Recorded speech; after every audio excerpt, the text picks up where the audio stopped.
Hello dear viewers, and you're mostly welcome to this program, The International Sphere. And today I'm joined here by my guest who goes by the name of Jane Godier.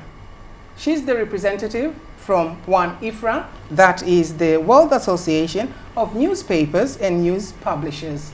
My guest, please welcome on the set, and thank you so much for making time here with us. Thank you, Agnes, for inviting me to TBC, and thank you to the management of TBC for just accepting us to be part of this today. Oh, thank you very much.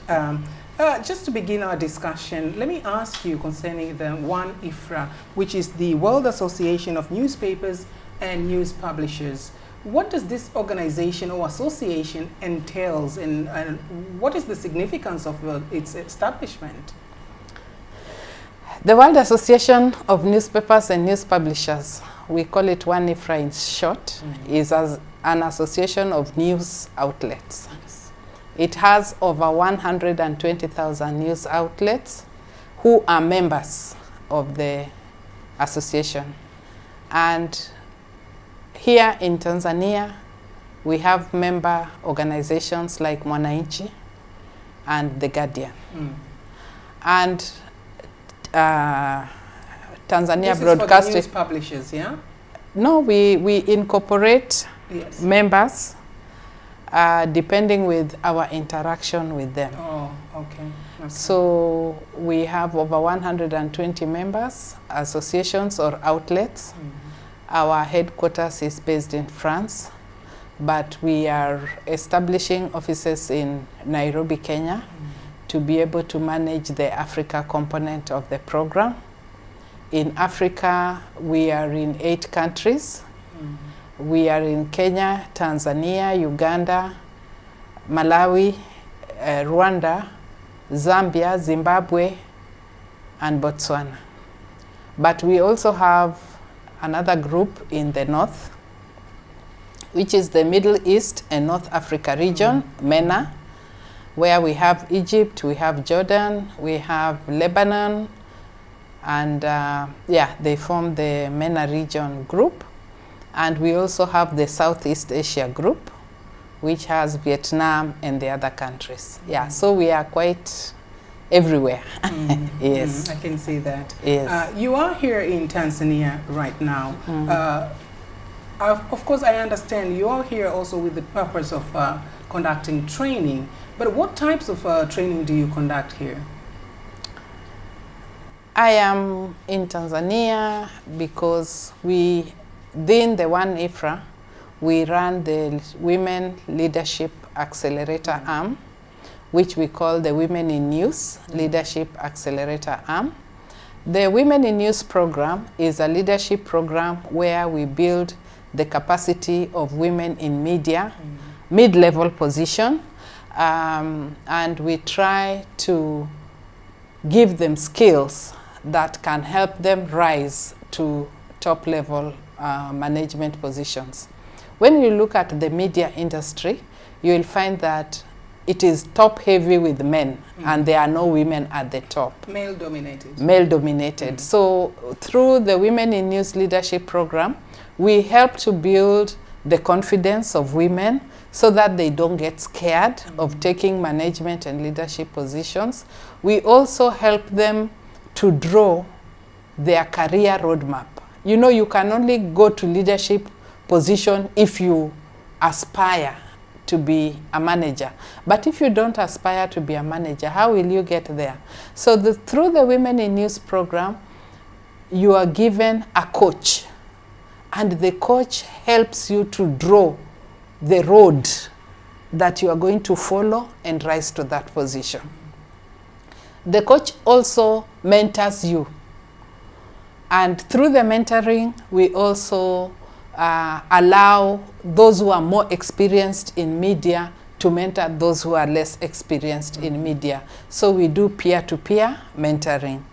Then we also do the face-to-face, where the coach and the coachee will meet face-to-face for a period of 9 months.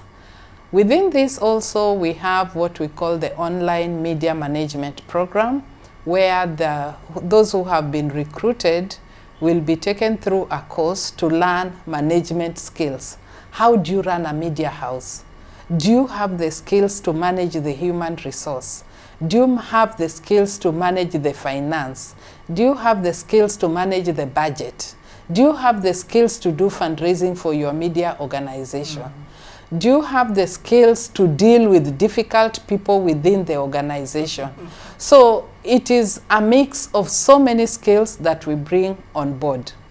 But last but not least, we also do what we call our national gathering. The program is for 9 months, but every 3 months, we meet with those people we have recruited, where we take them through skills building. We help them to plan their careers.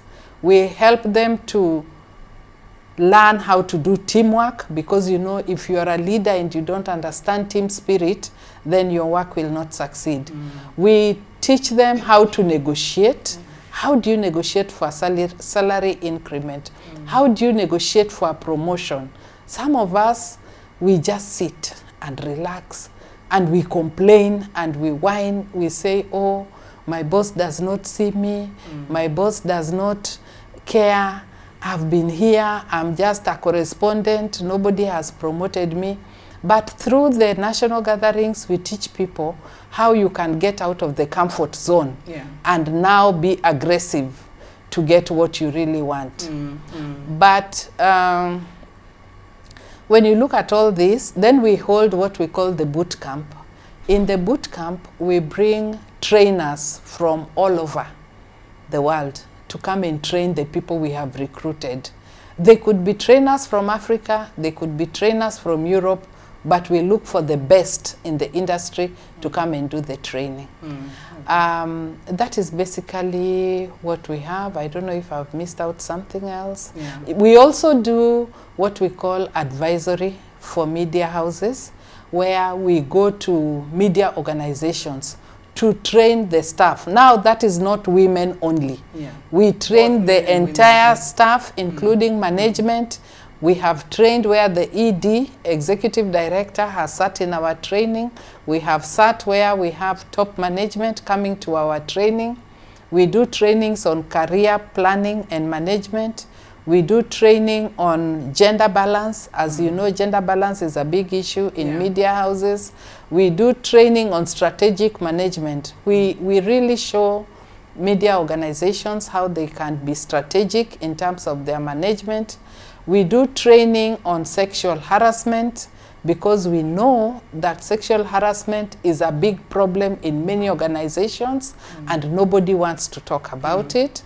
And we also do training on mobile journalism. Okay, Madam, we'll come back to all that. But you have mentioned concerning visiting media organizations, different media organizations, of course. You have visited TBC. Yes. What really struck you when you went to TBC? When we went to TBC, I realized that TBC... Of course, it's the television center and the radio service part. We visited both, and I think the media industry in Tanzania is prosperous. Actually, I had been watching a program in my home called Safari. I didn't know it belonged to TBC, so it was great learning that Safari is actually a TBC channel. The Safari channel is actually actually a TBC channel, and we met directors who are women. For us, that's a very strong point, showing that TBC is a bit gender sensitive. We talked about sensitive issues like sexual harassment. And we also looked at how can we improve things? How can we help TBC improve things? Yes.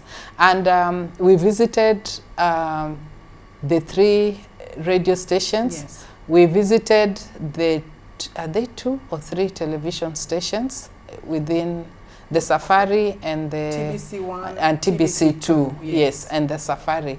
So it's a quite vibrant media house that includes everything, and again bringing in like the TBC International, means that some of the people who don't understand Swahili are also catered for within TBC. Right. Concerning now the gender balance that you're talking about, what is see, ever since you've been conducting these types of training, now concerning gender balance, what is the gap that you still see till today? Is there any improvement, or there's much to be done? I can't say the improvement is so minimal. A lot still needs to be done. But when we talk about gender balance, we are not talking about balancing in terms of staff only. Because you can say, you can go to an organization and they tell you, we have 100 staff, 50 are women, 50 are men. But when you look at the organogram of that organization, you find that at the top, it is only men. So the women who you are being told are there could be the tea girl, the cleaner, the clerk, or the driver. But when we talk about gender balance, we want to say that management, the board, let us start with the board. The board of directors must include women, and there must be a gender balance. The management, where we have the CEO, the chief executive officer, or the director general, like is the case of TBC, then can then there be a woman being deputy to the director general, and others as well. So we are saying that in the top management of the organization, can we try to diversify? Because if you look at our population, we are not only men. If you look at the population of Tanzania, I'm sure maybe there are more women than men, maybe by 2, 3, 4, 5%. So how can we balance that? Then we are also saying there must be gender balance in content. The content that you give out to your viewers. Are your viewers only men, or are there women as well? So we are saying there must be gender balance in the content. The content must address issues of men. The content must address issues of women. And not only issues of women in terms of the soft news, beauty, and things like that. We are saying if we are talking about food security, if we are talking about safety and security of the country, if we are talking about terrorism, if we are talking about education, if we are talking about children or people going to the university, how are we addressing these issues as they concern both men and women? Then, if you're looking at you, Agnes, you have been sent out to cover a story. If, for instance, if we are talking of terrorism in Tanzania, Agnes would most probably just go and look for men. You will not think of looking for a woman to give her voice. Yet women also have ideas about issues of security. So what we are saying that even in very strong topics, hard news, if it is conflict, if it is war, if it is terrorism, can we also have women's voices included in that story? That is the balance. Do you think that there's an issue of culture shift there? Because our traditions also seems to be men is more superior than women. I think when we come to patriarchy, we have to debunk the myth of patriarchy. We must say, Agnes, you went to school. Yeah. Previously, Agnes would not host a show like this one. Now you are hosting. Previously, parents used to discriminate and say, you are going to get married. You are not going to school. That has stopped. Previously, women were only being allowed to be nurses and teachers. Now we have, even here in Tanzania, we have women who are lawyers. We have women who are engineers. We have women who are vying for political positions. We have women who are ministers. Our vice president is a woman here. Exactly. Yeah. Has she delivered? Yes, she has. Delivered. Yeah. Yes. Okay, now talking concerning training, you have spoken about strategic management. This is the type of training that you give or you offer free to organizations. How many organizations have been benefited with this type of training so far? I want to say that we have trained in the countries where we work. We have trained in Namibia. We have trained in Zambia, we have trained in Zimbabwe, we have trained in Rwanda, We have trained here in Tanzania. We have visited, other than TBC, we have gone to Mwananchi Limited, we have gone to Africa Group, we have trained in Kenya, and we will be training in Uganda. Actually, Uganda is the new kid on the block. Uganda was brought in last year, so Uganda is still new. But we have done one training there, and this year we are going full blast into Uganda. So strategic management is a course that we find attracts a lot of attention, particularly from the management of media houses. You will find that the finance manager wants to be there. You'll find that the legal manager wants to be there. You'll find that the development manager wants to be there, because everybody knows that when you do your management strategically, your balance sheet is going to improve, and your finances are going to improve, and your balance sheet is going to read beyond what you expected. So strategic management is key for media organization. The world is changing so rapidly concerning the issue or in science and technology. And you're talking of mobile journalism. How is this done? Like you've said, the world is changing. And the days when we used to run with the tapes, the days when we would go to the phone to file our stories are long gone. And we are saying because technology has improved, then it means a journalist can file a story from anywhere at any time without delay. Mobile journalism allows a journalist to file a story from wherever they are. And because of that changing, the technology that has brought changes, there's need to be sharp in terms of how you bring in your story. And also, it allows a journalist to practice what we are calling multimedia journalism, because you can take pictures, you can record a video, you can do recording for radio, and you can also then do the print for either the digital platform or for a newspaper. And we know that most newsrooms have all that. They have the TV channels, they have the radio channels, they have the digital platforms, and then they have the print section.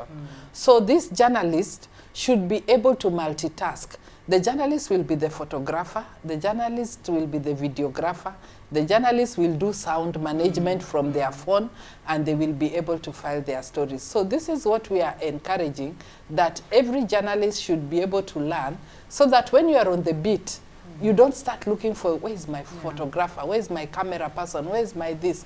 You're just able to file the story from wherever you are. And that is what international media organizations like CNN and BBC are doing. And we are also encouraging that journalists in Africa should not be left behind. Okay, you also help out with various organizations to help them develop various policies. Now, let's highlight on the sexual harassment policy. How do you think it's going to impact? If the organizations have this policy, how is it going to impact within the media houses? What we know is that sexual harassment is the elephant in the room. Everybody knows it is happening, but nobody wants to talk about it. So we are saying organizations should develop standalone sexual harassment policies, not within the human resource manual, because if you go to many organizations, they tell you our sexual harassment policy is included in our human resource manual. So we are saying, please develop a standalone sexual harassment policy, and let this have rules and regulations in terms of how you are going to investigate a case that is presented, in terms of how do people report, what are the guidelines for reporting, who do they report to, who takes over that case, who investigates that case, and what action is going to be taken against the person who did that sexual harassment. And how are you going to protect the person who has reported sexual harassment?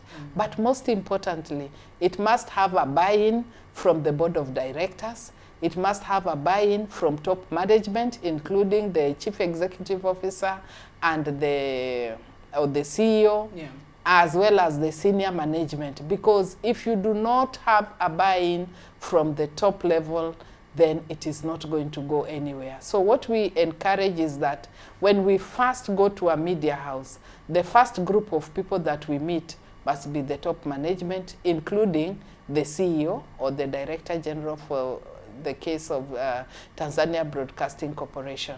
But that policy must deal with issue of false accusations. You know, in this world, there are people who will come with lies and say so-and-so sexually harassed me, yet they are lying. We must be able to deal with that. We must be able to deal with issues of victimization. You are not going to punish somebody because they reported a case of sexual harassment. And where necessary, because you find that in some cases, sexual harassment has led to rape. So when somebody is raped within your newsroom, that is a police case. Yeah. It becomes an issue that the organization cannot handle. And when it becomes a police case, then the organization must be able to pay for the lawyer for the person who was sexually harassed. But all in all, we are saying organizations must be zero tolerant to sexual harassment. In that policy, which should be shared and with all members of staff, and all members of staff should be trained to the contents of that sexual harassment so that they understand what is entailed. Everybody should be given a copy to sign so that should they happen to sexually harass somebody, then HR will go back to their file and tell them this is what you signed and it is wrong and it is criminal, because we know sexual harassment comes with costs. There are costs to the person who has been harassed, there are costs to the person who harassed, and there are costs to the organization. It affects balance sheets. It is bad for business and cannot be tolerated anymore. Talking of press freedom, on the 3rd of May each year is the World Press Freedom Day. How does One IFRA engage in itself with the day? One IFRA's biggest objective of its formation is the issue of press freedom. So you find that within One IFRA, press freedom remains a key element of its actions, and it does not in any way tolerate a space where press freedom is restricted. So freedom in media houses is something that One IFRA deals with every day, 24/7, and there's no going back on that, because it forms the foundation of One IFRA's existence. Yeah. Your message to media personnel? My message to media organizations: can we really know that we cannot operate when we exclude other members of society? By other members of society, I mean we cannot exclude women. We must have women in management. We must have women in our stories. We must have women as sources of our news. We must also be able to manage diversity. We must include young people in our stories. We must include young people as our sources. We must include people with disability in our stories so that they are not left out of the circle. And a media that is exclusive, like Bloomberg, for example.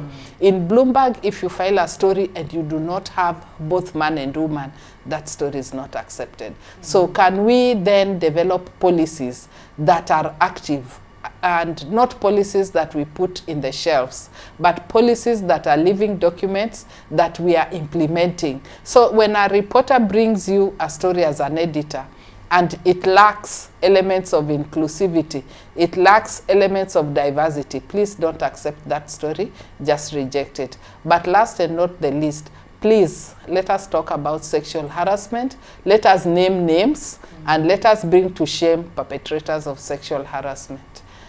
And finally, let us all have sexual harassment policies in our media organizations. Jane, thank you so much for your time. Thank you, Agnes. You all the pleasure. Thank you so much. Please join WIN program. You'll see a difference.